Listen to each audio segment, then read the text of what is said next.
della Fondazione Bentegodi. Attenzione perché il tempo che salta fuori è 3:08:60, nuovo record italiano.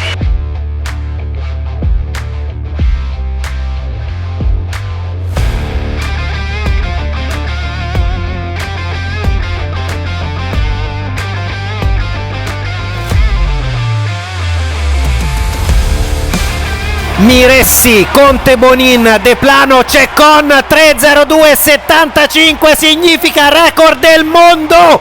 Prestazione pazzesca di questi 4 ragazzi per salire sul tetto del mondo.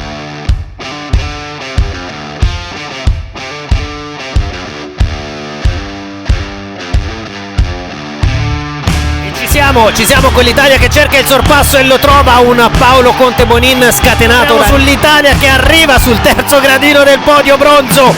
Bravi